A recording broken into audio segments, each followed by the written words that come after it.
mission to rebuild.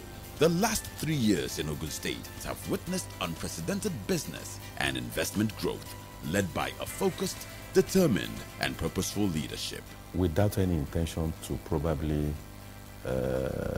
be modest, Ogun State, we are unique. We have that rich pedigree that we just must not drop the ball.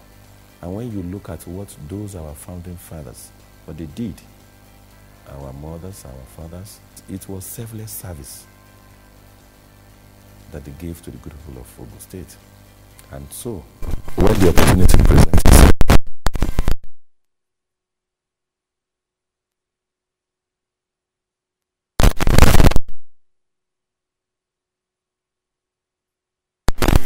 that came before us, and the answer is yes, let me try. And that is one thing that pushes me. When you have a leader who has a vision, who has a mission, you must be able to buy into it. And if you are not passionate about your job, how do you give the right service? You just have to be near him to catch the bug. You know, he encourages all of us to just try and see a bit of what he can see. And that works. I see Ogun State as a promising, rapidly developing state with a huge potential for growth. Our strength lies in our people, our culture, our natural resources, our passion for excellence, and our commitment to our 5 cardinal programs as expressed in our mission to rebuild Ogun State. When we bring all of these elements together, we will create an economically viable, vibrant, and thriving successful state. That is the Ogun Standard. Welcome. Thank you, please. A round of applause. That's a marvelous documentary. Wonderful. No wonder why I didn't want to start. So brilliant. And I think finally we've been told what Ogun State is. Social capital of Nigeria. This particular administration, I thought it was over. Has been able to convince everybody about this mission to rebuild. It's done a lot of wonderful work for people to see. And of course, this now has become a cliche that even the blind can feel the vibrations of the machineries that are working. If you cannot see, you feel that there's work going on in Ogun State. The mission to rebuild is on. And of course, it's a success story so far. Money is very, very clever at seeking value. So when people are looking to invest, they look at certain parameters. If you look at all those boxes that we tick, Ogun State has them. There's boundless opportunities, limitless opportunities in Ogun State. We want to make a difference, and we're already making the difference. For potential investors, look inward in Ogun State, you will get what you need. So the question still remains, why not Ogun State? In the last 2 years, we have been thinking about opportunities where we can diversify, where we will have a more conducive environment, state, regulations in Nigeria. And we came to the conclusion that Ogun State is the most suitable for us. I cannot but overstate the kindness of the people around us, the kindness and the support of the group, of the government group, from the SSG to the commissioners, to the directors of all parastatals, and of course all under the guidance of His Excellency Governor Omushun. The environment is fantastic. Money has no sentiment. What is important is the investment opportunity, the conducive atmosphere that government will create so that the people in business will want to come there, like giving discounted rate for industrial projects, for commercial projects, and for agricultural projects. I believe that this type of encouragement is actually opening Ogun State for business. Ogun State, where government has given a lot of facilities for the industries to come up to develop. We are getting all type of help from the Ogun State government. It is located basically in the center of Nigeria. So from here, we can cover total Nigeria, whether it is north or extreme north or northeast, or we are going to east and southwest. All areas we are covering from here. I'm very, very proud, not only of the governor himself, but those commissioners. And I will continue to be proud because what they are laying the foundations on will be for the greatest value for the greater people of Ogun State. Very soon, no good person will be without a job.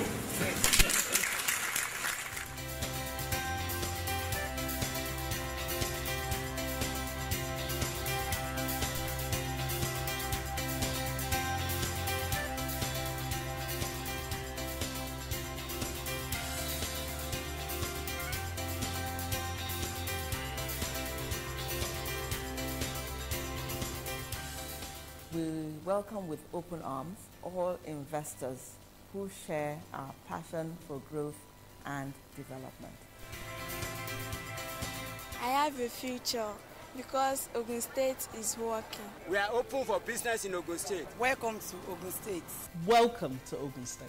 You are welcome to Ogun State. Welcome to Ogun State, the industrial hub of Nigeria, and indeed the 21st century emerging commercial capital of Nigeria, the investor's destination of choice.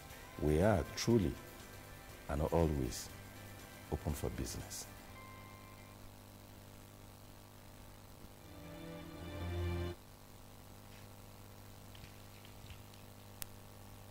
Okay, I wanted to finally make sure that it had finished. I think so too. Great. Well, what a story. I really think we need to give ourselves and the people of Ogun State, especially the executive governor, a round of applause. I think so. Because I've been able to identify some true facts just by watching. And by now I'm sure we're all aware of things we really didn't know before. Very important. Number one, Ogun State has the largest industrial base in Nigeria. Did you hear that? You know, no other state in the country has the size and the number of industries in Ogun State. That's a huge, massive. Two, Ogun State is well, they call it, internationally it's called a bedroom society, a bedroom community. So we are the ultimate bedroom community in Nigeria, that being a place where people live where they work elsewhere. That's what we do. We contribute to Lagos and all the other big cities. Sleep here because it's conducive to sleep here and work elsewhere. That's what Ogun State is. Number three, Ogun State has the highest number of fast-moving consumer goods companies in Nigeria. There is more. Number four, the Agbara Industrial Estate in Ogun State is in fact the largest single industrial estate in Nigeria that houses plants that are amongst the biggest in the world. One more. Cumulative cement production in Ogun State is amongst the largest in Africa by a state or its equivalent. So there you are. 5 more reasons to invest in Ogun. Oh, I forgot one more. One more important reason why you should invest in Ogun State. And there is a reason why Ogun State is on everyone's lips. There is a reason why the pace of development within Ogun State has rapidly increased over the past few years. There's a reason why there is peace, tranquility, financial stability, and all other great things right here in Ogun State. And there's a reason why we are all here today. You know, the man himself who initiated the idea of a state investors forum, the man who has redesigned the shape and fortunes of Ogun State for the better in such a short span of time. Please, ladies and gentlemen, join me heartily to welcome the convener of this event, the executive governor himself of Ogun State, His Excellency, Senator Ibikunle Amosun, FCA. Perhaps I should call him the magician.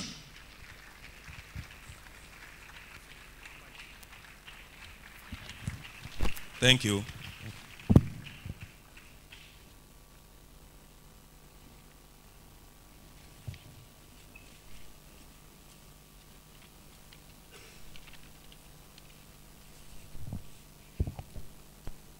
Good morning, everybody. This is an international event and is about business. So you will please permit me. I know there are so many people here, particularly those that we have been invited from outside, and all our fathers, our royal fathers, everybody that is here. Please allow me to rest, as they say, on the established protocol that was done by the chairman of this Investors Forum. I am delighted to welcome you all to the second edition of the Ogun State Investors Forum, affirming the obvious truism that our state, Ogun State, is open for business. I'm aware, as evidenced by the pre-registration records, that many of our esteemed participants here seated were in attendance at the Maiden Forum in March 2012. It is my distinct pleasure to welcome you back, and to our guests who are attending for the first time, may I assure you of a worthwhile engagement over the course of this event. Distinguished ladies and gentlemen, 2 years ago, precisely on 26 March 2012, we held the first edition of the Ogun State Investors Forum. I must say that that forum is an eye-opener for us. Permit me to recall the conclusion of our deliberations at the last Investors Forum, as summarized in the communique that was issued there. Having all participated in the first edition of the Ogun State Investors Forum tagged Ogun State Open for Business, held in Abeokuta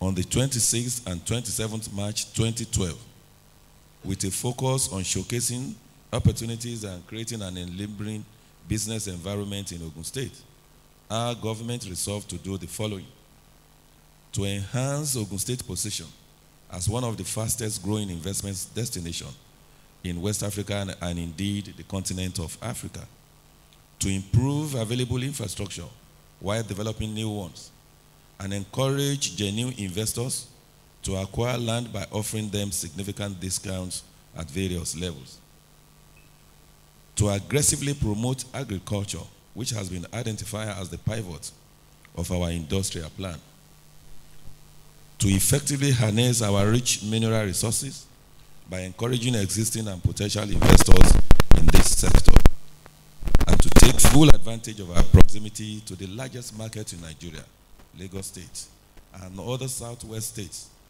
and our gateway status to the West African sub-region market, which is over 200 million people, to make greater efforts to ensure the safety of lives, property, and institutionalize a speedy, effective judicial system. We vigorously set out to implement these recommendations as contained in the communique of the first edition of the Investors Forum towards the fulfillment of our mission to rebuild Ogun State. In the area of education, for instance, we ensure that our youth have easy access to qualitative education, thus providing the needed manpower for our industrialization program. We also provided efficient healthcare service and agriculture that leads to industrialization and employment generation, housing and urban renewal, and we develop our infrastructure tremendously. And this is one area where we have etched the stamp of Ogun Standard, which we believe will be a reference point for infrastructural development in Nigeria and indeed even for service delivery. It must be of Ogun Standard. Under agriculture, we believe that the growth of any economy is largely dependent on its transportation infrastructure. The existence of good network of roads forms the bedrock on which accessibility and efficiency of other social amenities are built. Social amenities like schools, healthcare facilities cannot be effectively utilized if there are no good roads to access them. Interestingly, the longest road, which is about 110 kilometers, it is a road which links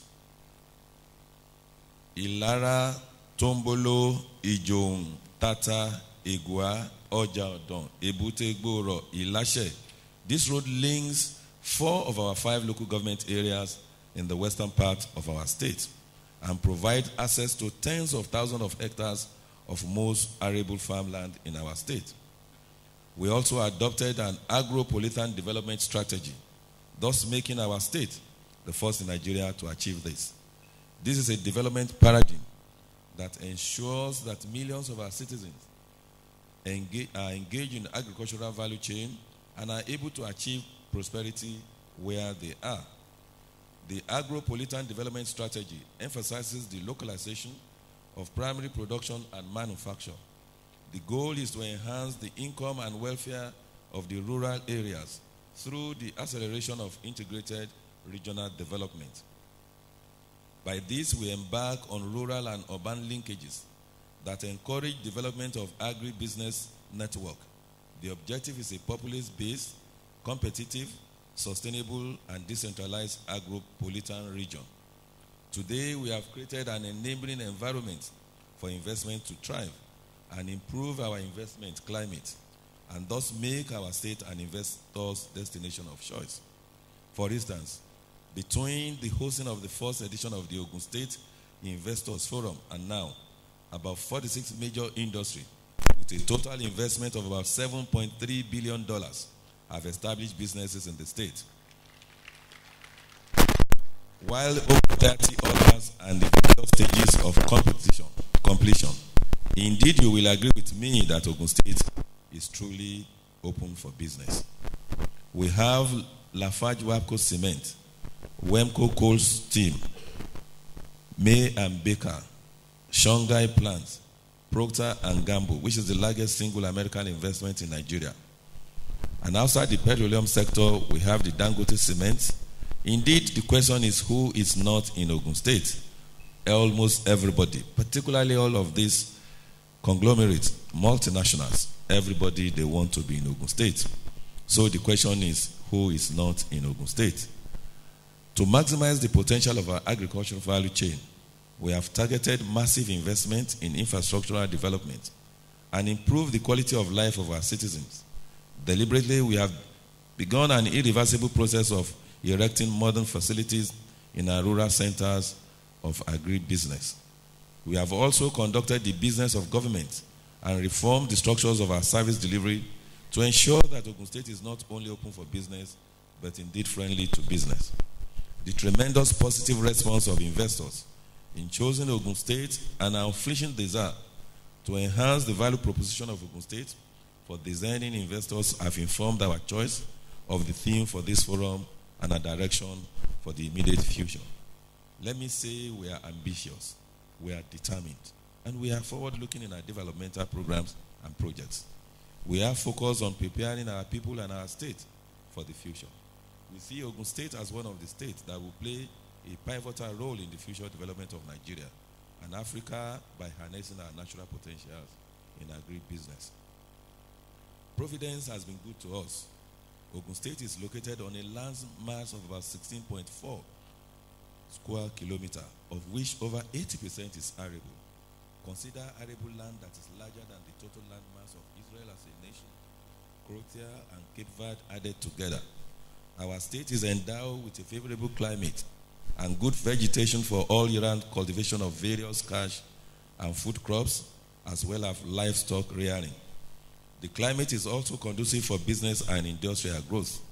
In the southern part of Ogun State, for example, the evergreen forest vegetation and soil are most suitable for the cultivation of cash and fruit crops like oil palm, rice, kola nuts, cocoa, cotton, cassava, cocoyam, and vegetables. While in the north, we have a vast grazing savanna land that is very proper for animal husbandry. Added to these are forest reserves, rivers and lagoons with beautiful ocean fronts down south that is a ready contrivance for beach resorts. We also offer a ready market and a healthy local population of about 7 million. This local market is complemented by the advantage that our state provides as the window into the immediate market of southwestern Nigeria, comprising of Lagos, Oyo, Osun, Ekiti, Ondo, and possibly our sister state of Edo in the south-south zone of Nigeria.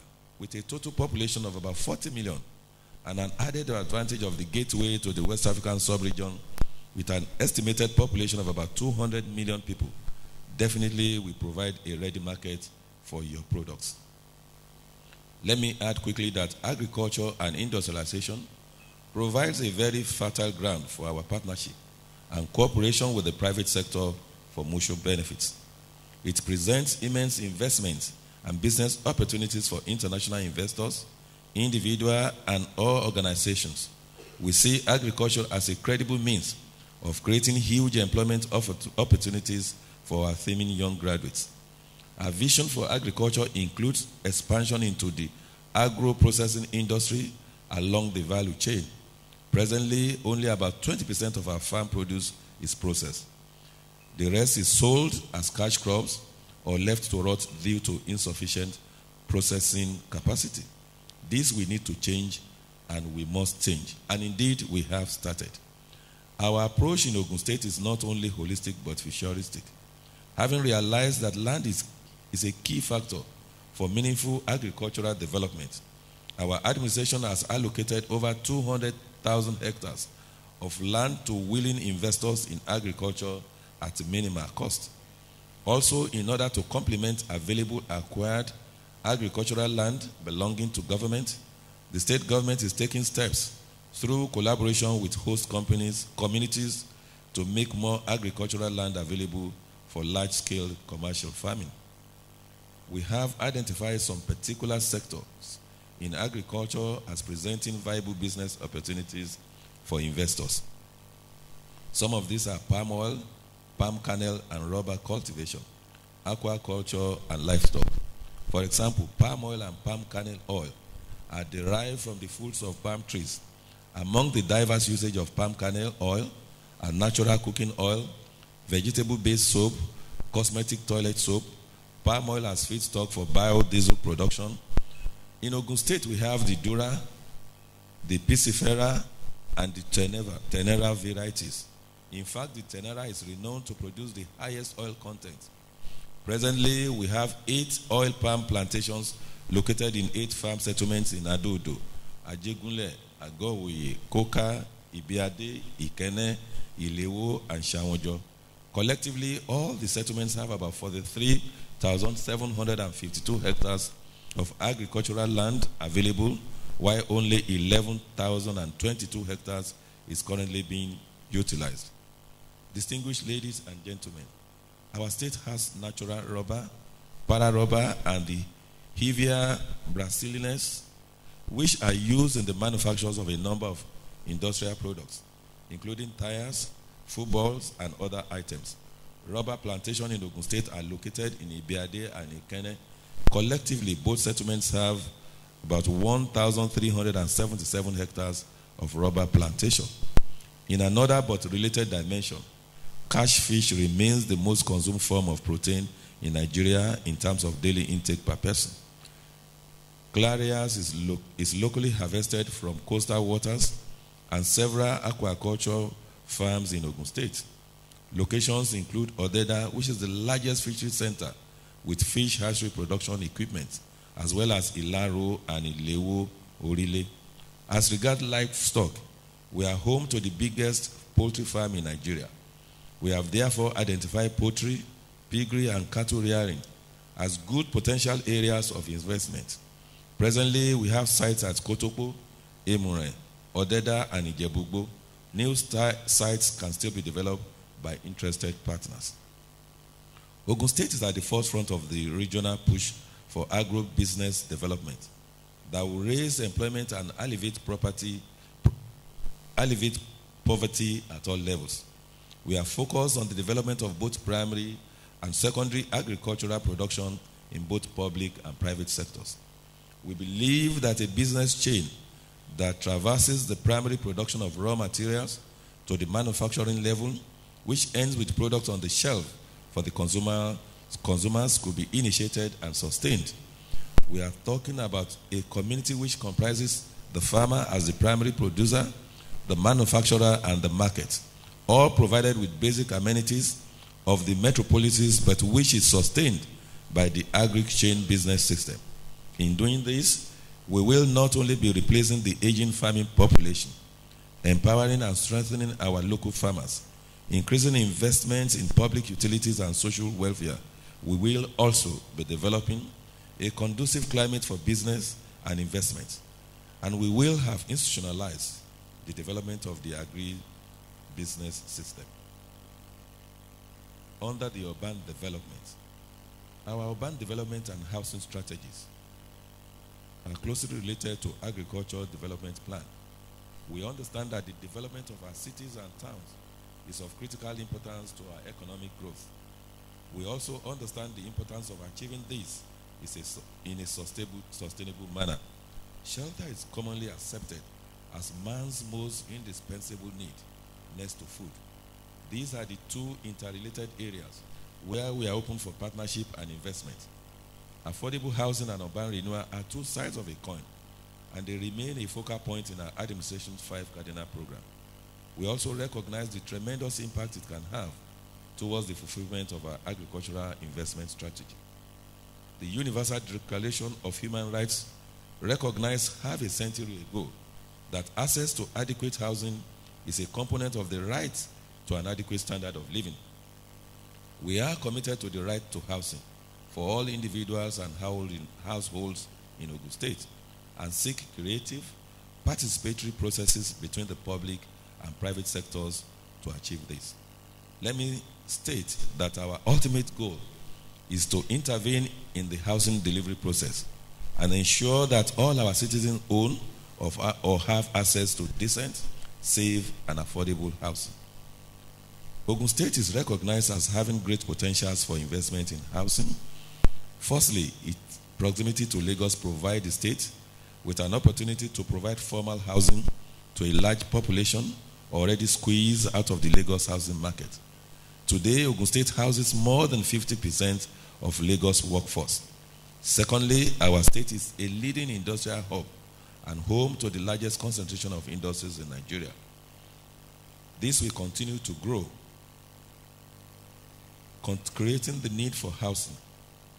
Our objective is to ensure that people live and play where they work.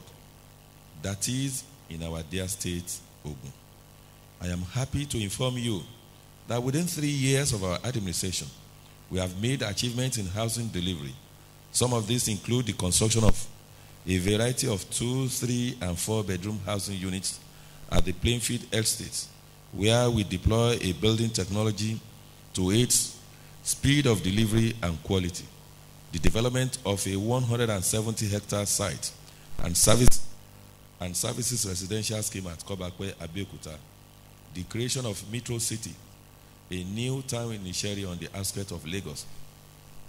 The development of housing estate in Shagamu, Ijebu-Ode, and other locations. The construction of the first phase of a housing scheme for our civil and public servants under a home ownership program tagged Mission 1 in Ladere, Abeokuta, where 200 housing units are currently being built. The planning of 280 affordable homes and community facilities in Idiaba, Abeokuta, under a federal mortgage bank developer loan scheme. The development of a 750-hectare new Makun City and the construction of the first phase of Orange Valley, a gated residential community scheduled to be completed by the end of this year. These are some of our direct interventions. However, we seek to promote the role of the private sector in the housing delivery value chain. To this end, we are open to collaboration with the private sector in developing an appropriate construction sector, providing finance and ensuring long-term sustainability of our programs. At this point, it is necessary to intimate you that with significant investment in agriculture and the expansion of our industrial base, our state will continue to attract an influx of people who will need to be housed. We therefore encourage you, our investors, to take advantage of the opportunities we present. Besides, there are other areas, such as environmental and waste management and urban landscaping, which require intervention and investments from the private sector. It is my sincere hope that this forum will generate maximum interest, raise questions, provide answers, and ultimately lead to creative collaboration and successful projects in our area of focus. agriculture, housing, and urban development. Let me also assure you that you will find us worthy partners. Many of the giant steps our state has taken are based on the recommendation and partnership that arose from our last Investors Forum. We still have a long way to go, and together we will walk into the new frontier of development. In concluding, let me borrow the words of an American author, Harrison W. Fox Jr., who said that effective collaboration between government and business is a sine qua non for dealing with problems in societies today. On this note, I call on all present and those watching us live on air to take advantage of what we offer and invest in Ogun State.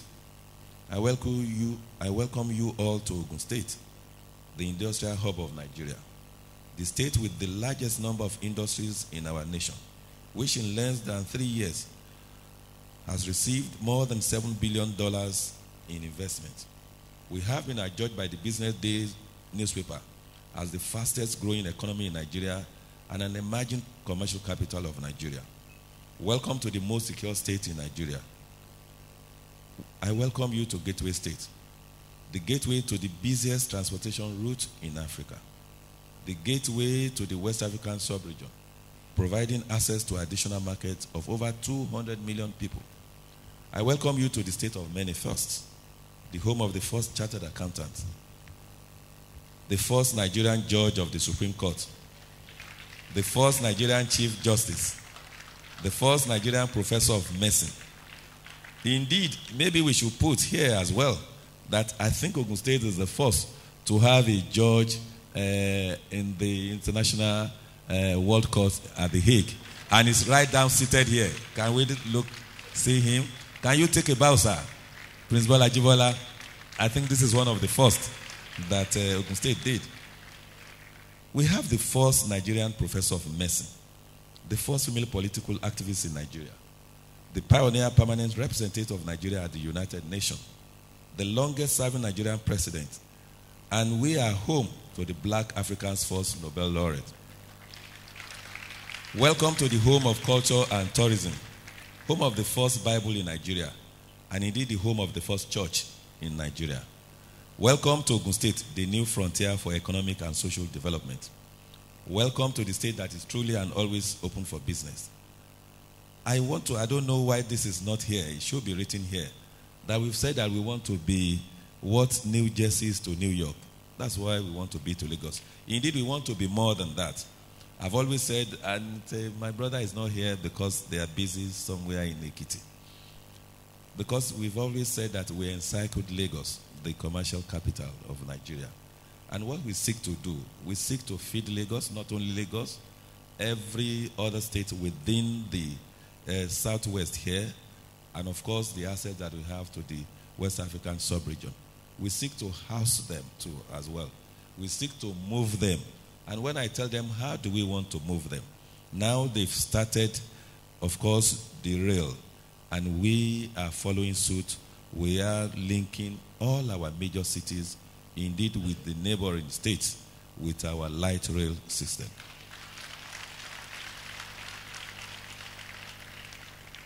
So once again, let me welcome all of us. I welcome our keynote speaker, President Vicente Fox. I hope I got that right. Of course, we have the former Prime Minister of Slovenia with us as well. We have Mrs. Fox here. All our speakers, our panelists, and all the participants to this edition of the Ogun State Investors Forum. All our KBCs that are here. I also commend the organizers and all of those who have contributed to the success of this gathering. I want to thank you on behalf of the good people of Ogun State for the hard work job, for the good work that you did for us to have what I call a successful, because I'm sure this will be very successful and everybody will take one or two things away. And I pray and I know that when next we are meeting, we will be telling you that we have crossed just 1 trillion. That's what we want to push, and know that yes, we don't want to be talking billion. That is our focus. So once again, I thank all of you and for listening to me, and I thank you for being at this forum. God bless all of us.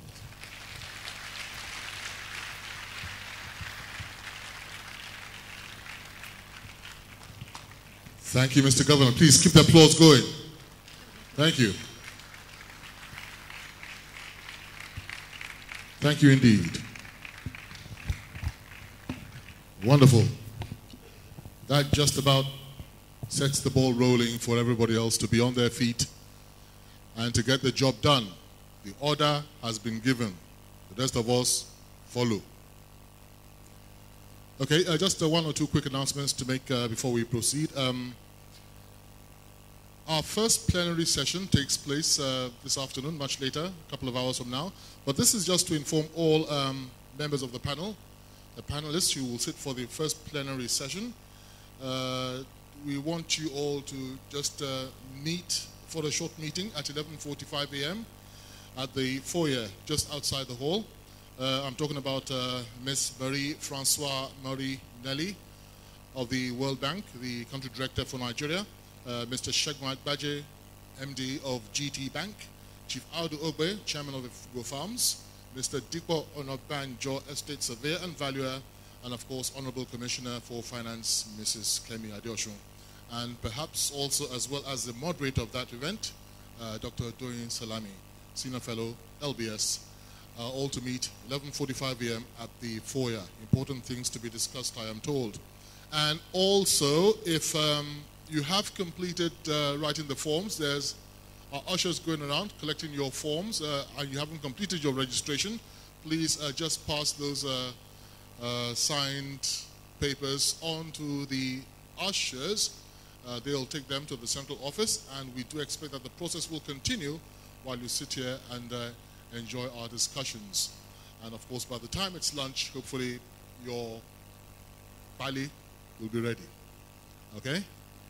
No pali, no admittance in the afternoon. We'll be explaining the meaning of that word sooner or later. Anyway, I think we are now fully ready to begin the show. And of course, to set the stage for our Investors Forum, we do always like to begin with a keynote address. Now, I should tell you, just don't forget, if you are in the audience and you have questions for the speaker while his address is ongoing, please endeavor to write them down, including your name, and simply hand them over to any of the ushers you see closest to you. These questions will be compiled and passed onwards to the keynote speaker to be addressed later in a Q&A question and answer session. Okay? Don't forget. Keep note of that. But allow me to first introduce the man who will take charge of affairs for this segment. He is the chairman of Troika Holdings Limited, the Troika Group, of course, the holding company for media giants like Insight Communications, Azagai, Optimum Exposure, Media Perspective, Mediacom, the Quadrant Company, Halogen Security, amongst others. Now here is a refined gentleman for whom I have deep personal respect for. In my media career, I've learned many things from him. He once told us, and I quote him, quote, there are 4 essential elements for success. He said, professionalism, honor, integrity, passion. They come in any order, but if you have those 4 things, chances are that you are going to succeed. How can you fault a lesson like that? Ladies and gentlemen, to introduce our keynote speaker and conduct proceedings for the interactive session much later, please welcome Mr. Biodun Shobanjo.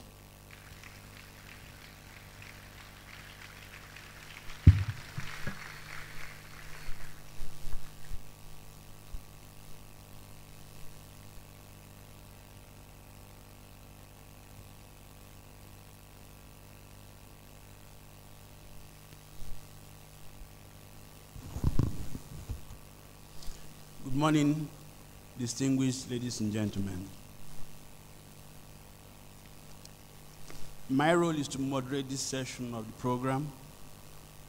And we have a very, very interesting personality who will be talking to us this morning.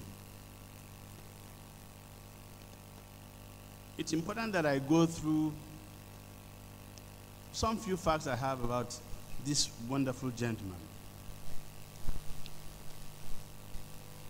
Personally, I'm fascinated at many of the renowned sayings of Vicente Fox.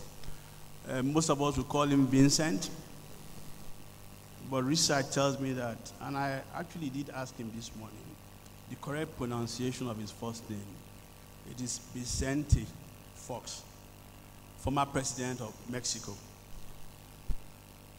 This gentleman has quite a lot of interesting parts, one of which would include the kind of things that he says. And his sayings were actually recorded, and I'll just cite you 3 examples. Sample 1, he said, prohibition didn't work in the Garden of Eden. Adam ate the apple. Sample 2, instead of building walls, we should build bridges. And finally, always in every human action, there are leaders. This explains the mind of the great leader who we are privileged to have as guest speaker today, the President of Mexico between 2000 and 2006.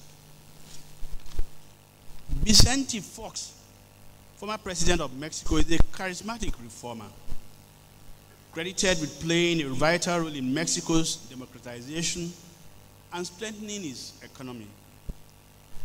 During his tenure, between 2000 and 2006, Fox succeeded in controlling poverty, inflation, interest rates, and in achieving the lowest unemployment rate in all of Latin America.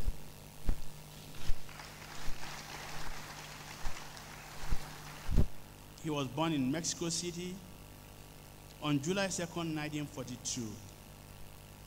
While he was still a child, his family moved to the San Cristobal Ranch, which I understand was owned by his grandfather actually, in the state of Guanajuato, municipality of San Francisco de Región, where he would have the opportunity to live and play alongside the children of the local communal farmers, and in his own words, see for himself one of the avoidable ills of our country, poverty. Fox is a graduate of Ibero-Americana University, where he gained a bachelor's degree in business administration. He subsequently took a diploma course in senior management taught by professors of Harvard Business School. In 1964, he joined Coca-Cola de Mexico. Through diligence and excellent performance, he rose through the ranks and became the regional CEO of the company for Mexico and Latin America, the youngest person to hold such a position in the firm. In fact, I understand that when he got that job, he needed to relocate his office to Atlanta, and because he loved Mexico so much, he declined to take that job. With the experience he acquired, he decided to return to Guanajuato to become actively involved in state business, political, social, and educational spheres, and to help contribute to his overall improvement. He has served as an advisor to the Mexican-American Chamber of Commerce and as director of Grupo Fox, a group of companies engaged in the various branches of agriculture, livestock farming, agribusiness, and the production of cowboy boots for export. In the 1980s, he joined the National Action Party, and in 1988, he was elected federal representative for the 3rd District of the city of León, Guanajuato. While a member of Congress, his efforts were particularly focused on matters relating to agriculture and livestock industry. During this period, he wrote widely for diverse national and regional newspapers. In 1991, he ran for governor in the state of Guanajuato. In 1995, he contested again, this time in a special election, which he won by a significant majority. During his administration, the transparency he advocated meant he was fully accountable, both in terms of state finances and his own personal wealth. He succeeded in turning the state of Guanajuato into the 5th most important economy in Mexico. Having achieved such excellent results during his administration, he was chosen as the official nominee of the Alliance for Change, an alliance between his own PAN party and Mexico's Green Party, the PBM, in the country's presidential elections in the year 2000. His most positive legacies in terms of macroeconomic results were the reduction of inflation to a minimum, the virtually balanced budget, the strengthening of the currency, effective management of the country's foreign debt, and a historically low country risk ranking, with foreign reserves at an all-time high of approximately $73 billion. Thanks to the recognition it received from the World Bank, Inter-American Development Bank, and United Nations Economic Commission for Latin America and the Caribbean, the example set by opportunities, President Fox's strategy that enables social development programs to reach families in the country's most far-flung communities and regions on a scale never seen before, has been copied in over 30 countries. Distinguished ladies and gentlemen, I present to you Mr. Vicente Fox.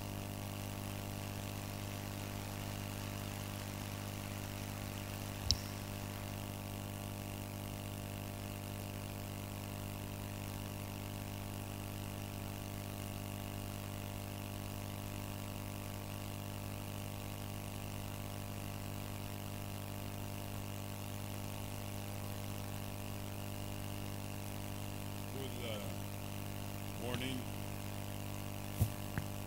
and let me start by thanking all of you for having invited my dear wife, Martha, and myself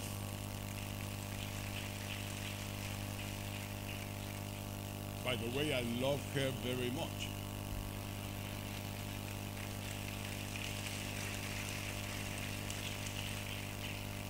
We are partners, and we work together to build up our dream. I want to thank the Senator, Governor, and his dear wife, most beautiful lady, elegant, and I see also that they work together, which is very important. Sometimes in this world, love among politicians is not clearly appreciated. Sometimes love and compassion to carry on our duties as professionals lacks that strategic ingredient. Compassion, to put ourselves in the shoes of others, of those who are poor, those who suffer, and those who need our support. That is why politics and government is maybe the most important activity that a human being can have, which is being for others, which is doing good things for others. And that's the deep meaning of compassion. Only those who know where they are going get there.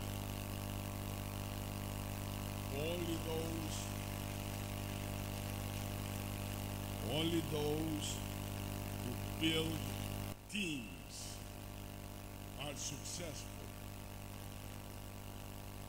Only those who have purpose can do great performance. Purpose is a most important word. It is full of content. It is present in every human activity. So to have purpose together with knowing where you're going, it's indispensable to meet success and to perform efficiently.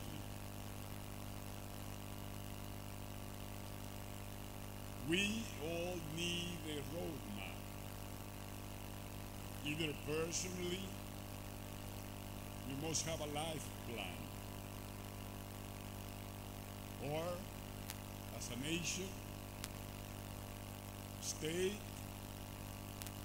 or government. We must then have to set the path and start the journey. Being here just these few moments in these few hours in this great nation, Matt and I can perceive very clearly that Nigeria, that this state have purpose and know where you're going.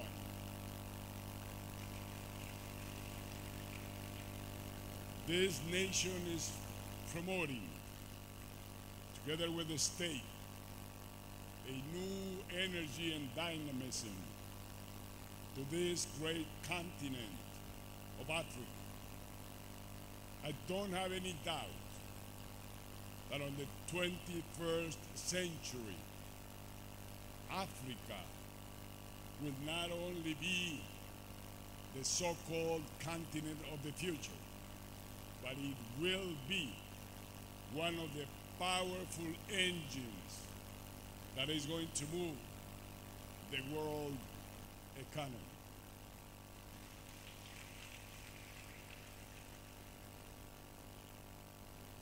Leaders will be called mad. Many will say that sometimes leaders are crazy, that have crazy ideas. But leaders outstand from the rest because they go beyond what others believe or the limits of the rest. Leaders don't stop where the rest do. Leaders come with innovation, with vision to set the path. Leaders then do what others are afraid to do. And this is what I can perceive in this room, that you all are leaders, and that leaders have a very special and a strong power within that comes from information, knowledge, but most of it comes from conviction, from passion to accomplish great things. This is what is going to guide this continent to be that new engine of the world. The old engines of all times, the European Union, North America, seem to be tired, are not growing as they used to. Today, fortunately, there are new engines emerging with great dynamism. Yes, we have the Chinas, the Indians, the Brazils, the Mexicos, the Tigers of Asia. We have Colombia, Peru, Chile performing and doing great. But this has to be done, integrating ourselves with the rest. This has to be also uniting different economies, different nations to perform better. North America has brought to Mexico on that trade agreement great things. Just a few figures. The trading between United States and Mexico is about to reach $1 trillion. We in Mexico import half of that. We in Mexico export half of that. So nobody today can develop on its own. Nobody today individually has the capacity to be able to grow sustainable. That association between Mexico and United States, where we used to have a difference in income of 10 times, when a citizen or a worker in Mexico would make $1, on the U.S. side, you would make 10. A 10-to-1 ratio.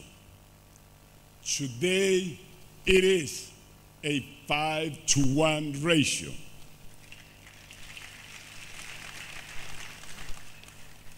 So, this state, this nation, Nigeria, have to understand integration, the unity of all Africa. The African Union should be the dream and the idea to move energy, talents, resources on the right direction. But at the same time, it's indispensable. It is strategic. The effort of each one unit individually. And that's where in this competition, some come to be the benchmark. Some come to show the way to go. And this state of Ogun has that characteristic.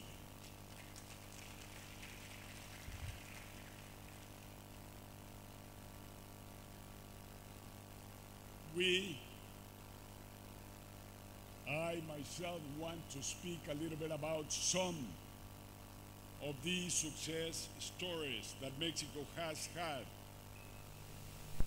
It's not to lecture. It's only to show that there are alternatives to develop. And that fortunately, those of us, like it is the case of Latin America, or like it is the case of Africa, those who take products to the market to be part of the system. In Mexico, in my term, we developed what we call product systems. So you can open as many product systems as you want, but each one of them should contemplate putting together an advisory board for all the participants, those who produce the supplies for the farmer, who produce the grain, the seeds, who produce the fertilizers, who produce the insecticides, putting together those who do the farming or the cattle ranching, putting together those that buy wholesale, warehouse those products, putting together in that advisory board those who transport and take to the market after it is processed, putting in this board consumers so that they let us know what kind of products they want. This advisory board should session every month. One can be watermelons. One can be strawberries and berries in general. One can be sorghum, wheat, and grain. One can be mangoes or bananas or pineapples. So the whole chain has to be together with government defining public policies, defining strategies. A lot can be spoken about agriculture and cattle production. But let me now move a little bit into housing, urban development, infrastructure. Together with farming, which provides income or jobs to people in rural areas, the most important investment to create jobs and income that can be done is housing. And it is, of course, infrastructure. Each home that is built provides 5 jobs while it's being built. And each home that is built provides a shelter for a family to educate, to love the kids in the family. So it's a virtuous thing to do. Has spiritual values, but has economic values. In Mexico, we moved from, in 6 years, 250,000 homes built a year to 1 million homes built a year in just 6 years. To Haiti as a foundation, Martha and I, we do have a foundation. We dedicate our time to that foundation, which is a presidential library. It's a non-profit, non-partisan, non-religious institution that works with the poor, and we work on leadership. So we came to Haiti, and usually what you could do in rural areas to bring in activity, business activity, and to have occupation for people in rural areas is this so-called clusters, whereby in Haiti we propose that they put together, for instance, if it is an area that has tourism opportunities, so that you can bring in a tourism project through foreign investment or local investment for a hotel or for a tourism development on a beach or something. And then around that cluster, you build up the homes and you provide then to the people there not only the job through the investment of that tourism development project, but also you provide them the home that they are going to be able to pay because of the income they're going to get working for the tourism development. You can bring a packing plant of pineapple or bananas to process food in another community or another region and do the same thing. The anchor is the productive project. The homes and services that are around that, the school, the clinic, all together, government plus private sector providing both. And the virtuous circle is that you get a job, you have income, you buy a home, you pay for it, and then this becomes sustainable. So what they are doing in Haiti is putting different projects around small that change villages or change communities as a whole. Enough for that. Let me now come back to macro vision. I was talking with the governor the importance of having a project, having a roadmap, having a strategic development plan, which we usually do, or at least in my administration as a state governor and then as president did. to know where you're going.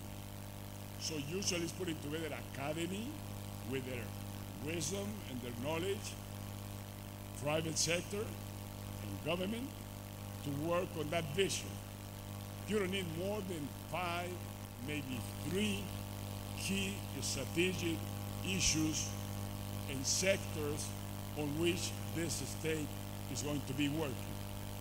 So first of all is to define which they are. Same thing in agriculture or rural areas. It must be defined, where are you going to cattle, where are you going to mangoes and pineapples, where are you going to sorghum, wheat, or else, where are you going to put together an irrigation district so that you have micro regions according to microclimates and according to market needs. So all of this together, academy, private sector, producers, and government can put together. At the very end, like a pyramid, you have your way to go. There is only one way to change a nation in one generation. It is through education. Spent the past 1 hour listening to one of the very successful presidents of Mexico, a man who was head of government from year 2000 to 2006. He has shared his experiences with us. They are wonderful experiences. You can see the man just went on reeling this thing from the top of his head. I want to thank you all for participating and look forward to seeing you at the next summit. Thank you very much. Thank you very much. We're going to quickly have a photography session. President Fox, Mr. Shobanjo, please. And please, could His Excellency, the Governor, join them? Let's quickly have a photo session for the press. And of course, we also have a few things to deliver. Is that getting ready?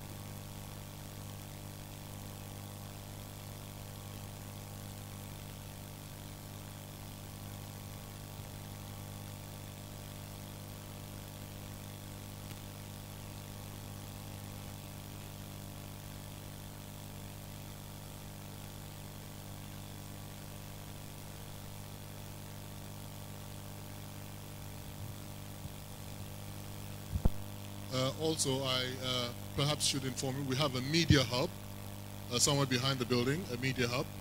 And in it, there's a live studio. So interviews will be conducted live from that media hub.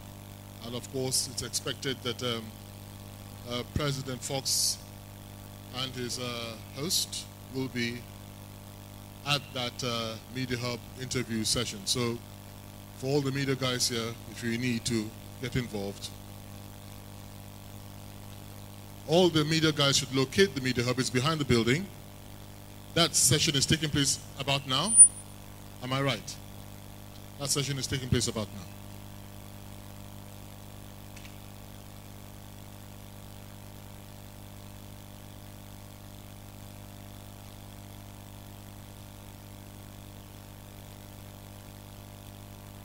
And earlier on, we did ask that members of the panel for plenary session 1 should have met. We do hope that they have all been there or are still at that meeting.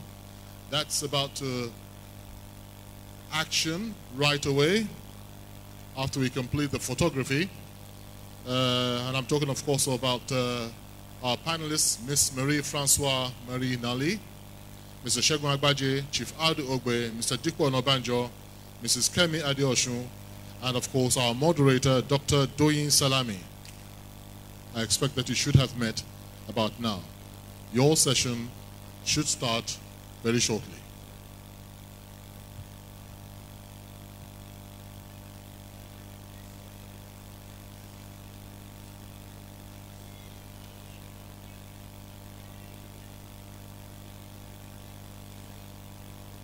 If you sent in questions and your questions, because of the shortage of time, were not acknowledged, not to worry.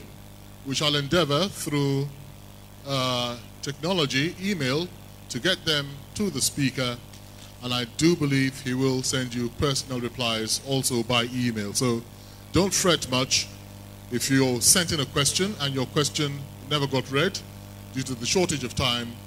We will endeavor to send them to Senor Vicente Fox, and he will indulge you with a personal reply. Of that I am quite sure.